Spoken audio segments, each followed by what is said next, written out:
बारे में अब जापान का जो है कुछ चर्चा हो जाए हम लोगों के बीच में।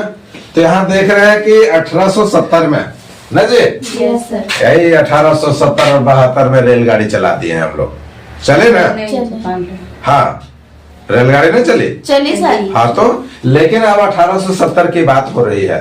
तो 1870 में औद्योगिक मजदूर आने, उद्योगों में काम करने वाले मजदूरों की संख्या कितनी थी जी? 7 लाख से 7 लाख। और उससे बढ़ करके 1913 में जो है इसकी आबादी कितनी हो गई? 40 लाख। देखते जाइए कितनी आबादी जो है तेजी गति से उद्योगों में काम करने वाले जो है वो बढ़ रही है। और एक बात और भी है कि ये जो उद्योगों में काम करते थे, तो मजदूर जो काम करते थे, एक फैक्ट्री में 5 या 5 से कम व्यक्ति काम करते थे, उसका समूह होता था, समझ गए?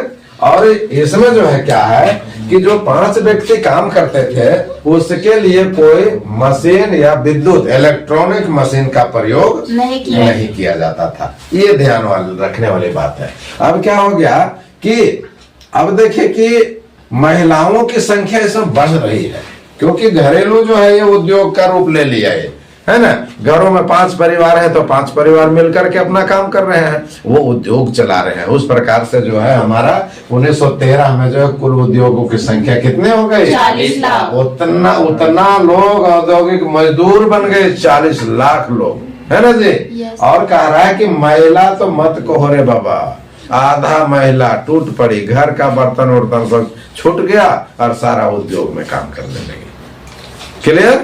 अब यहाँ पर देख रहे हैं कि महिलाओं की संख्या जब बढ़ गई तो महिला अब जो है वो जागरूक हो गए, बड़े वाह इतना पैसा होता है, मेरे लिए इतना जो है अधिकार कम है। अब कहते हैं कि आंदोलन की ओर रुख करेगी महिला। तो 1886 में जो है पहली आधुनिक हड़ताल महिलाओं के द्वारा किया गया। बहुत महत्वपूर्ण प्रश्न, कब जी? 1886 ईस्वी में महिला भी जागरूक हो गए, बोले नहीं हमें भी अधिकार दो ना, समान काम का समान वेतन, आधे आधे कुछ जो है अपना होगा। लेकिन जो है पहले आधुनिक जो है हड़ताल कर दिया। क्लियर? अब यहाँ पर मामला आ गया 1900 ईस्वी के बाद कारखानों में पुरुषों की संख्या क्या होने लगी? बढ़ने लगी। कंपटीशन हो गया लेडीज और जेंट्स में। बोला अच्छा महिला सब हमसे आगे होगी, ये बात हो गया। वो आधुनिक हड़ताल कर दी और हम लोग पीछे हैं जी, चलो चलो जल्दी जल्दी हम लोग। अब यहाँ देखो पुरुषों की संख्या 1900 ईस्वी के बाद कारखाने में काम करने वाले लगभग 50% बढ़ने लगी उस सबकी आबादी ना। Yes, sir. अब देखते हैं कि 1930 में जो कारखानों में थी काम करने वाले पुरुषों की संख्या वो महिलाओं से क्या हो गई? अधिक हो गई। जा रे बेटा टप गया नहीं, बोला कि महिला आगे रहेगी हमसे तो लोग को भी दिखा देंगे। चलो रे सब जो है सब खाने पीने छोड़ो सब काम करो। क्या अभी देखते ताश खेलने में हम लोग के तरफ के लोग लगे रहते हैं क्या? खाने में आधा घंटा समय बिता देते हैं लोग, बिताते हैं ना, क्योंकि उनके पास में जो है कुछ वैसा जो है काम का जो है दिमाग में चलता नहीं है, इसलिए आधा घंटा खाने में लगा देते हैं। तो अब क्या हुआ कि 1930 ईस्वी के बाद में जापान में कारखाने में काम करने वाले पुरुषों की संख्या महिलाओं से अधिक हो गई। आगे चल रहा हूँ बच्चे, 1909 ईस्वी की कहानी अब आ रही है। देखिए कैसे कैसे मोड़ ले रहा है। तो 1909 ईस्वी में 100 से अधिक मजदूर या मजदूरों वाले कारखानों की संख्या कितनी हो गई? 1000 से अधिक हो गया नहीं जी। उसमें 100 आदमी काम कर रहा था, उसकी संख्या कितनी हो गई?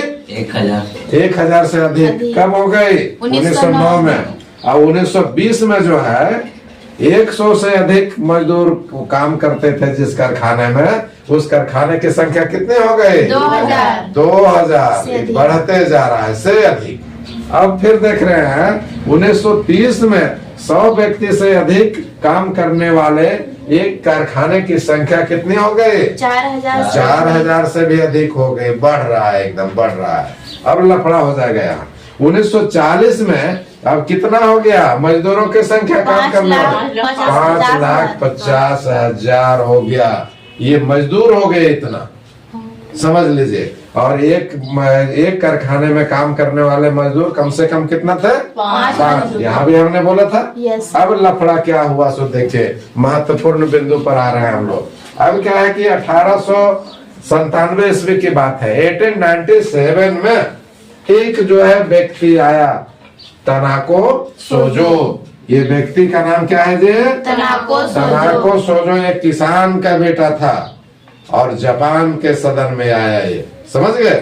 जापान के सदन में जब आया तो निम्न सदन में है ना, हमारे यहाँ पे उच्च सदन और निम्न सदन है कि नहीं है? तो अब वहां पर निम्न सदन में आया और क्या आवाज उठाया, बोला कि रे बाबू लोग, इतना जो है दनादन तुम लोग कल कारखाना खोल रहा है ना, उसका परिणाम जान रहे हो क्या हो रहा है? सो सारा जो है खेती जो है करने वाली भूमि है वो बंजर होती जा रही है, जल प्रदूषित होती जा रही है और पूरा वातावरण प्रदूषित हो जा रहा है। इसलिए सावधान हो जाओ। और क्या हुआ, 1897 ईस्वी में निम्न सदन का सदस्य जिसका नाम तनाको सोजो था, उन्होंने औद्योगिक प्रदूषण के खिलाफ में आंदोलन चलाया कि बाबू इसका धुआं जो हो जा रहा है कौन पी रहा है? यहाँ की गरीब जनता उसके धुआं पी रही है, गंदा पानी यहाँ के गरीब लोग पी रहे हैं, किसानों की भूमि उजड़ रही है ना जी? Yes. बंजर होते जा रही है। इसका चिंता नहीं है तुम लोगों को? ये पहला आंदोलन करने वाला तनाको सोजो था, जिन्होंने औद्योगिक प्रदूषण के खिलाफ में आंदोलन किया। अब तो मत को हो रे बाबू, क्योंकि किसान का बेटा था ये, और इसके जो है विरोध में जो है 800 गांव वासी इसमें जो है शामिल हो गए। बोले कि ये काम जो कर रहा है वो सही बात है।